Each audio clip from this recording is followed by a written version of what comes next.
ഈ വീഡിയോയിൽ നമ്മൾ നോക്കാനായിട്ട് പോകുന്നത് എങ്ങനെയാണ് മെഡിസെപ്പിന്റെ ID അല്ലെങ്കിൽ ഹെൽത്ത് കാർഡ് ഡൗൺലോഡ് ചെയ്തെടുക്കാൻ സാധിക്കും എന്നുള്ളതാണ്. അപ്പോൾ അതിനായിട്ട് നമ്മൾ മെഡിസെപ്പിന്റെ വെബ്സൈറ്റിലോട്ട് വന്ന ശേഷം ഇവിടെ മെഡ് കാർഡ് എന്നുള്ള ഓപ്ഷൻ കാണിക്കും. അതിന് മുകളിൽ ക്ലിക്ക് ചെയ്യുക.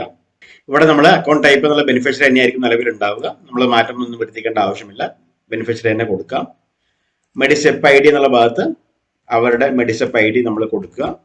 എംപ്ലോയി ID അല്ലെങ്കിൽ പെൻ നമ്പർ എന്നുള്ള ഭാഗത്ത് പെൻ നമ്പറോ അല്ലെങ്കിൽ എംപ്ലോയി IDയോ PPO നമ്പറോ നമ്മളവിടെ കൊടുത്ത ശേഷം സൈൻ ഇൻ എന്നുള്ള ഭാഗത്ത് ക്ലിക്ക് ചെയ്യുക. ഇപ്പൊ നമുക്ക് ആളുടെ പേര് ഇവിടെ കാണിക്കുന്നതാണ്. ഇവിടെ നമുക്ക് കംപ്ലീറ്റ് ഡീറ്റെയിൽസ് വന്നിട്ടുണ്ടാവും. ആളെ സംബന്ധിച്ചുള്ള കംപ്ലീറ്റ് ഡീറ്റെയിൽസ് ഇവിടെ വന്നിട്ടുണ്ടാവും. ഇവിടെ ഡൗൺലോഡ് ഹെൽത്ത് കാർഡ് എന്നൊരു ഓപ്ഷൻ ഉണ്ട്. അതിന് മുകളിൽ ക്ലിക്ക് ചെയ്യുക. ഇപ്പൊ നമുക്കൊരു ഫയൽ ഡൗൺലോഡ് ആവുന്നതാണ്. PDF രൂപത്തിലൊരു ഫയൽ ഡൗൺലോഡ് ആവുന്നതാണ്. അത് ആണ് ഇവരുടെ ഡൗൺലോഡ് ഹെൽത്ത് കാർഡ് അഥവാ മെഡിസെപ്പ് കാർഡ് എന്നുള്ളത്. മറ്റു ഡീറ്റെയിൽസുകളൊക്കെ അറിയണമെന്നുണ്ടെങ്കിൽ ഇവിടെ ക്ലെയിം ഹിസ്റ്ററി കാര്യങ്ങളൊക്കെ നോക്കണമെങ്കിൽ അതിനുള്ള സൗകര്യം കാര്യങ്ങളൊക്കെ ഇവിടെ ഉണ്ട്. സെർച്ച് ഹോസ്പിറ്റൽ കൊടുത്ത് കഴിഞ്ഞാൽ നമുക്ക് ഹോസ്പിറ്റൽ സെർച്ച് ചെയ്യാനുള്ള ഓപ്ഷനും കാര്യങ്ങളൊക്കെ ഉണ്ട്. നമുക്ക് അതിനൊന്നും ആവശ്യമില്ല. ഹെൽത്ത് കാർഡ് ഡൗൺലോഡ് ചെയ്ത് കൊടുക്കുക മാത്രമാണ് നമുക്ക് ആവശ്യമുള്ളത്. സോ ഈ രീതിയിലാണ് നമ്മൾ ഒരു മെഡിസെപ്പിന്റെ ഹെൽത്ത് കാർഡ് ഡൗൺലോഡ് ചെയ്ത് കൊടുക്കുന്നത്.